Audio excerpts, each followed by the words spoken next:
so happy to have you. Thank you. Wow.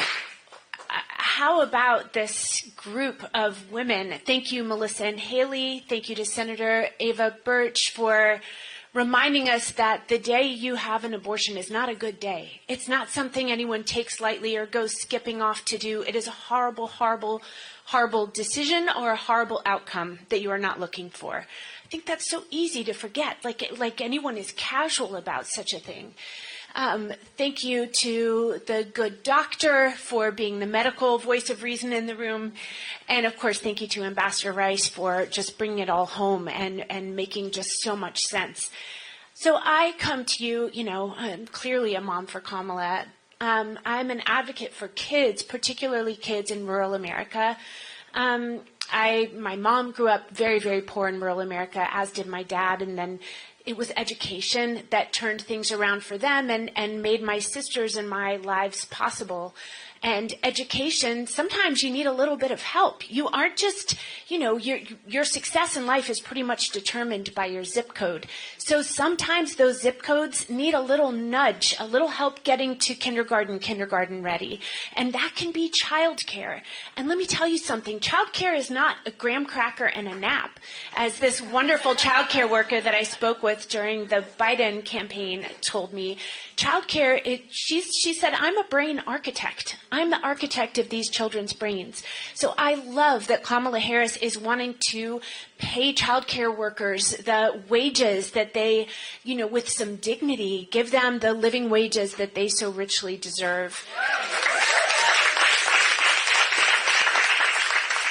I, of course, am a huge fan of the child tax credit. As I travel around rural America, I'm so lucky to be led into people's homes where they are living with a lot of shame. They are living well below the poverty line, and there's not a clear path out for them. And you know what would help? The first year they have a baby, $6,000. And do you know what women would do? They would spend it on the betterment of their family. Pretty much. I mean, we all love our kids. We all want the very, very best for them. And some people need a little extra help to make that happen.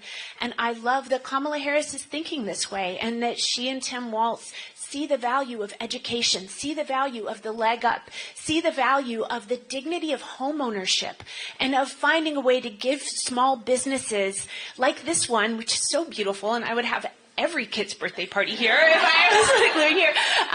Give small businesses the boost that they so richly deserve so they can employ people and give those people a leg up.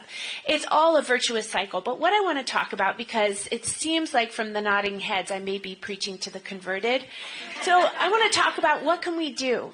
Well, first of all, do you know that 60 elections in the U.S. in the last year were either tied or won by one vote?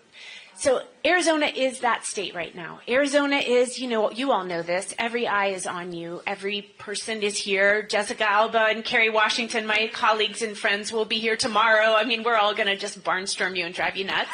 I'm sure your phones, I'm sure everything is a nightmare. I'm sure you don't even want to turn on the TV. But that being said, it really is that important, and for whatever reason, it's right here, right now. So another thing to remember is that 37% of our voters, if you can even just wrap your minds around this, are millennial and Gen Z, right?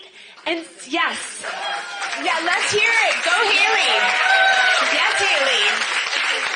So if you have any youngsters in your life who, for whatever reason, are disgruntled or feel really idealistic and really just like, well, there's not a candidate here that really represents everything that I believe. Okay, understand.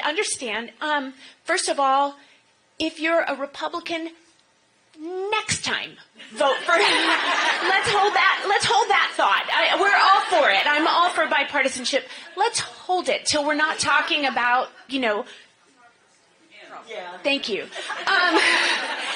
But if you are just undecided, you got to vote. You don't have the you can't abstain, not this year. Any vote not taken is a vote for him. We have absolutely got to get our kids to get their friends registered get them registered and get them to the polls. And that really, it's going to be kids, guys. It's going to be kids. And so, do you think so? Yay! Ambassador Rice agrees with me. So whatever you can do, go to schools and volunteer to drive kids to polls or to help them register. Just whatever you can do to get these kids out there voting. Our country deserves to be united. There is a new way forward. There is a joyful way forward. There is a way that is democracy, that celebrates democracy and a United States. And we deserve that. Wouldn't it just be so nice to relax into 4 years of, yes, hard work and yes, hard decisions, but we're talking about someone who isn't afraid of either, who has the calm composure, who has the education, who has the history and the story where, look, where I'm from in California, this isn't a problem. We're Kamala all the way. But also, that's not just because, it's a blue-leaning state. We've watched her grow up. She was our DA. She was our AG. And she was amazing. She took on big fat bullies like banks, when she was fighting for homeowners and rapists and abusers. And she was not afraid. Or if she was, she put on her big girl panties and she did it anyway. So I am proud to be here with all of you. I am so grateful to all of you. I know you all are working hard to make this happen. So let's focus everywhere we can, and let's really think about the kids, because those stinkers are going to have way more say than we could ever have imagined. Thank you so much, and thank you, everyone here. And we want to say hi.